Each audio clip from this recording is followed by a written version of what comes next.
Assalamualaikum warahmatullahi wabarakatuh. Perkenalkan, kami dari kelompok 6 yang beranggotakan yaitu ada Asabira Nuha Fadila dengan NPM 202243502541 dan dengan saya sendiri Midiana Cesar dengan NPM 202243502515.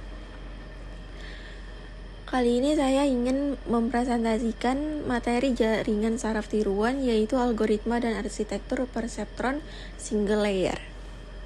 Pengertian perseptron single layer adalah jaringan saraf tiruan yang hanya memiliki satu lapisan neuron, yaitu lapisan output. Lapisan input hanya berfungsi menerima data dan tidak melakukan proses komputasi. Semua neuron input terhubung langsung ke neuron output melalui bobot atau weight. Prinsip kerja perseptron single layer. Yang pertama, ada menerima data input yaitu X1, X2, dan X seterusnya sampai Xn. Lalu yang kedua, mengalihkan setiap input dengan bobot masing-masing. Yang ketiga, menjumlahkan hasil perkalian dan penambahan bias. Yang keempat, menghitung nilai aktivasi atau net. Yang kelima, menerapkan fungsi aktivasi atau step atau threshold untuk menghasilkan output 0 atau 1. Yang keenam, membandingkan output dengan target. Yang ketujuh, memperbarui bobot dan bias jika terjadi kesalahan. Dan terakhir, mengulangi proses sehingga bobot optimal atau mencapai jumlah iterasi atau epoch yang ditentukan. Cara kerja perseptron single layer. Langkah-langkahnya yang pertama, inisialisasi bobot atau weight dan bias dengan nilai awal. Yang kedua, masukkan data input ke dalam jaringan. Yang ketiga, kalikan setiap input dengan bobot yang sesuai. Yang keempat, jumlahkan seluruh hasil perkalian, kemudian tambahkan bias. Yang kelima, hitung nilai aktivasi atau net input.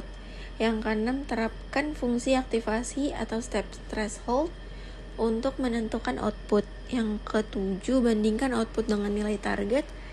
Yang kedelapan, jika output tidak sesuai target, perbarui bobot dan bias menggunakan aturan pembelajaran perseptron. Yang terakhir, ulangi proses untuk seluruh data hingga semua data terklasifikasi dengan benar atau mencapai jumlah iterasi atau epoch yang ditentukan. Algoritma perseptron single layer. Yang pertama itu inisialisasi bobot dan bias, biasanya 0 atau nilai kecil.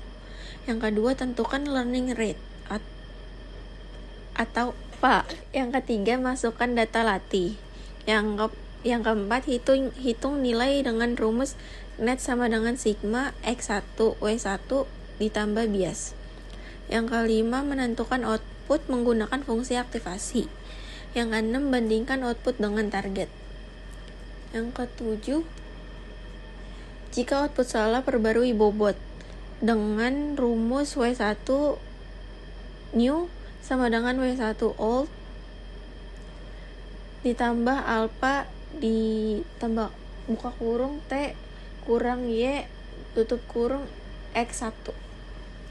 Yang kedelapan, perbarui bias dengan rumus bias baru sama dengan bias lama ditambah alpha buka kurung T kurang Y. Yang kesembilan, ulangi proses hingga semua data terklasifikasi dengan benar atau mencapai batas epoch. Kelebihan perseptron single layer. 1. Struktur sederhana dan mudah dipahami. Kedua, proses pelatihan cepat. Ketiga, cocok untuk klasifikasi dua kelas binary classification. Keempat, mudah diimplementasikan. Kekurangan perseptron single layer. 1. Hanya bisa menyelesaikan masalah linear separable. Kedua, tidak bisa menyelesaikan kasus seperti XOR. Ketiga, akurasi terbatas dibandingkan model modern. Contoh soal, diketahui bobot awal W1 sama dengan 0, W2 sama dengan 0. B-nya 0, alfanya 1. Fungsi aktivasi. Jika net lebih besar sama dengan 0, maka Y sama dengan 1. Jika net lebih kecil dari 0, maka Y sama dengan 0. Penyelesaiannya, pertama-tama hitung nilai net. Net sama dengan buka kurung X1 kali W1 tutup kurung ditambah buka kurung X2 kali W2 tutup kurung ditambah bias. Berarti 1 kali 0 ditambah 1 kali 0 ditambah 0 sama dengan 0. Kedua, tentukan outputnya. Karena net sama dengan 0 lebih besar sama dengan 0, maka Y sama dengan 1. Lalu bandingkan dengan output. Targetnya 1, outputnya 1. Karena output target, bandingkan dengan output. Target sama dengan 1, outputnya sama dengan 1. Karena output sama dengan target, maka bobot tidak berubah dan bias tidak berubah. Bobot akhir. W1 sama dengan 0, W2 sama dengan 0, B sama dengan 0.